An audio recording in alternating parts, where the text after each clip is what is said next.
Yeah, it's good. It's there's so many different things happening. So many different kind of scenes within it.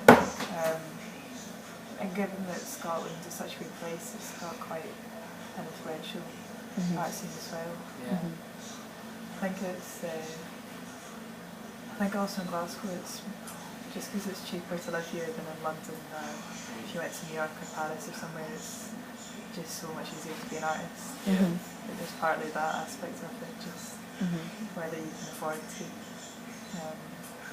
But no, I think it's good. I think it's quite like a supportive place to be an artist as well. Yeah, I think so. I think what's nice about it as well is there's a lot of support when you graduate, or there's a lot of things in place that are kind of graduate shows or help from when you graduate, which I don't think that's available in a lot of other places. No. There's just like a big gap between graduating and then. But no, I think it's good. I think, and there is so many different things, like what's showing at Modern Institute is so different to what's showing at Blue Factory, and there's the whole kind of performance scene, and there's just really a huge amount of different things. Yeah. There's a lot more arts run spaces, I think, in Glasgow than a lot of other places. It makes it easier Totally. for you to show work outside of art school. I think in a lot of other cities it's probably a lot harder even to get like a group show together, but you can do it in Glasgow with pretty much little to no funding. Yeah, absolutely. And it also doesn't feel commercial at all either, in that at least when I was in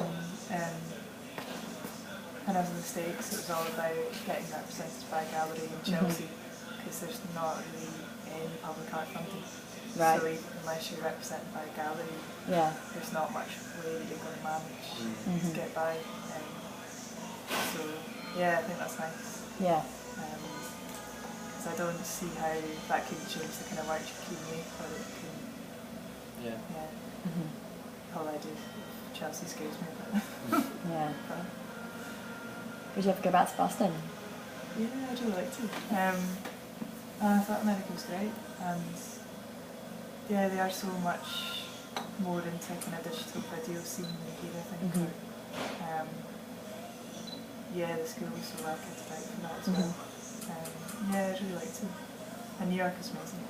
Despite saying Chelsea scares me, it's also amazing. Yeah.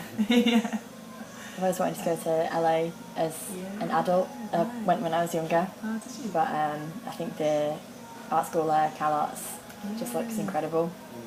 I mean, obviously I've never been, so I couldn't. Yeah, because that's where Paul McCarthy went. Yeah. Is it Mike Kelly? Mike Kelly, yeah. Yeah, totally.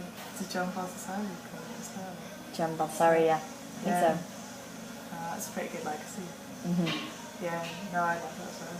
Yeah. It's sort of, I've only driven past it, but like it's the kind of place you can't really walk around, it's just like a driving. So. I think you have to drive, I've heard San Francisco's a bit better. You can cycle around San Francisco, but and you've got the trams and everything, but in LA you have to have a car, so I've heard. Yeah, I don't drive, which is... Neither do I don't even cycle, because I'm too scared to get on my bike. Walking for us, totally. Yeah. Maybe we should try that. New mode of transport, unicycle. Unicycle, oh god. Deaths by unicycle, definitely. Yeah. And juggling as well. Juggling at the same time. Are you going to vote yes in the referendum? People ask us all the time because your works. Yeah. I'm kind of undecided at the moment. Or I feel like, at least in my work, I don't want to say one way or the other. I'm kind of, I think as a debate it's a bit too polarised between people who are going yes and people who are going no. And I don't think it's the kind of issue actually which can be discussed very easily at times. It's not even like a 4 year, it's not like they're elected somebody for 4 years, it's this massive thing. Anything could actually happen. But I don't think you can be that sure about it. No. We're not really being told, I don't think either, what's actually going to happen. There's just so much. No. Where would you look for that information, and it's all political parties which have their own kind of agendas, and it seems I think because difficult to... I don't also. Yeah, it's hard to know because Labour presumably if they became independent, despite the fact now they're against it, they would form their own party in Scotland. Yeah. But they right now wouldn't talk about the possibility of what they'd do in that situation.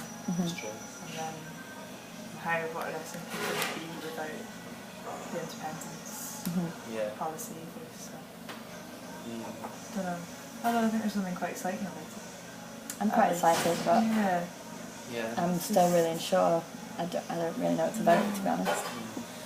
Because the politics just seems to be going to shit in the UK Parliament, but then I guess were Labour to get back in the UK, maybe it wouldn't seem so necessary that we split off. It's hard. Yeah. Yeah, it's difficult. Yeah, do you know what you're going to vote then? I think I'm going to vote yes, because I think there's a lot of good things that can come out of it, but I'm totally, the idea of nationalism makes me so sick. I hate the whole, thing.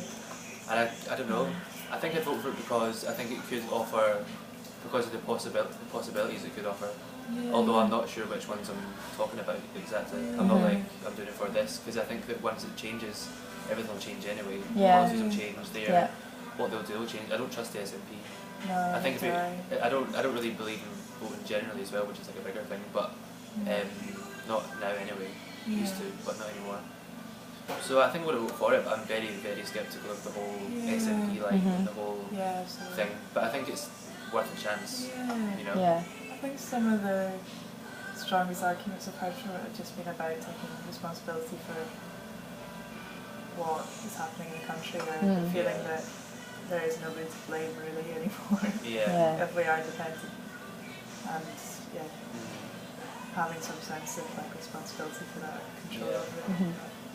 This is the thing as well, like one minute you'll be in charge of our money, the next minute you read we won't through the Bank of England, and you don't know who to believe, because it's like two people saying totally opposite things, and it's like, well, it'd be good if we had like an information pack, you know? If everyone in Scotland got this information pack saying this will definitely happen, this is the way it is, just totally unbiased, and like this is what could change, but it'll never happen obviously. But it'd be good just to have that, and people could be considered kind of choice, but it's all run through the media, which is obviously there's bigger things. Distorted anyway, so you don't really know what to take from that or what to believe.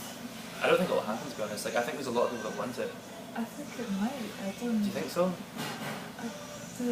So I did this sort of symposium thing earlier in the year. I was going to come to that actually, but so David McCrone, he's a really nice guy. He speaks so great, but he writes a lot about identity, but also does like statistical surveys on it, and has done for a long time. And his assessment of it was that actually democratically Scotland would vote Devo Max if that was an option. Right. That was like 65% of what he calculated. Really? Like with that question off as an option, then that percentage could go yes or no. So he seemed to suggest that it's really hard to tell. There's that maybe which we fit with the whole population who don't really know yet. Because they maybe don't want to go that far in the direction. Stay as it is. There's also a lot of Scottish people not living in Scotland at the moment that can't vote, is that right? I think you have to be living here at the moment. Right, okay. But I don't know from when though. I don't know when you would have to come back before their referendum. I'm not too sure. You just needed citizenship for it. I know. I think it's I read that somewhere today, because then I think it's quite confusing as well, but I think it's based on who's living here at the time. It's like my mum can't vote, I don't think she lives in China, so even though she's Scottish, but I don't think she can vote. No. So. I guess that makes sense too. Guess so. I guess so. I don't know. I've never run a vote before. I don't know what makes sense or not like. But it is also weird to think, because it's going to have a huge influence on the rest of the UK if Scotland leave. Like what's going to happen in Northern Ireland if Scotland leave. And is Wales going to be tempted to leave Britain? I don't really know what. There's also a case for Shetland becoming independent from Scotland as well. Really? I've read there's a lot of people in Shetland who want to be independent from Scotland, because I think one of the biggest things is like we're talking about oil in the North Sea, and a lot of those islands see that as theirs. Like they want to be like autonomous by themselves. So it's kind of it's just going to go fall apart. Like, which could be good. I don't know, but I don't think the national thing's the problem, it's the money side, the system we're in, from a Yeah. kind of point of view. And none of the independence questions really deal with that. But I think maybe it could get better. I don't Yeah. know.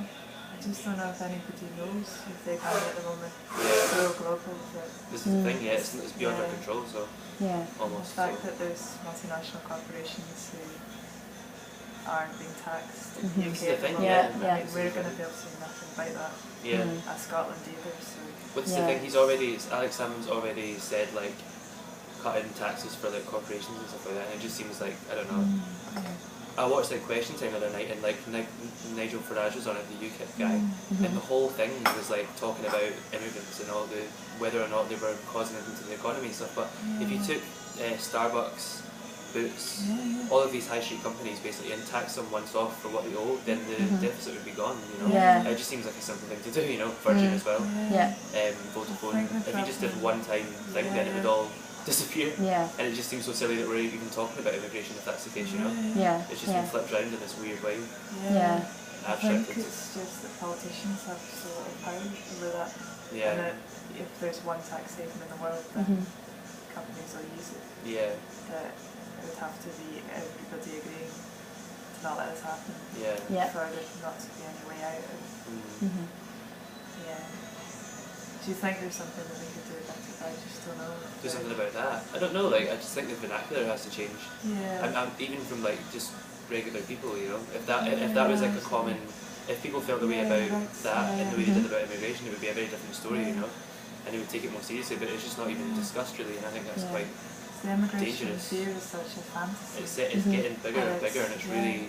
Like, things are happening in Greece just now. Greece is really bad. Like people are getting pulled out of hospitals if they're not born in Greece and all this shit, you know. Really? Yeah, I'm not saying it's going to happen here, but you can see how it's Yeah. always happens in these economic times, you know, where austerity and stuff happens. That's what it's how It's fascism is. just like projecting Yeah, kind of fear or anxiety onto something to do. it's easier for a politician to scapegoat someone than it is to take any sort of ownership of what they've done or what they're doing. So, I yeah. think the Conservative Party in Britain do have a very conservative idea of what Britain is. Oh yeah, but in narrow. So that, despite not being openly racist or anything, it doesn't fit with what modern Britain is necessarily. But It's not totally fucked. Well It's all fucked. totally fucked. Yeah. Well, I think I've got like. You can That's see quite if you few. want. Yeah, yeah.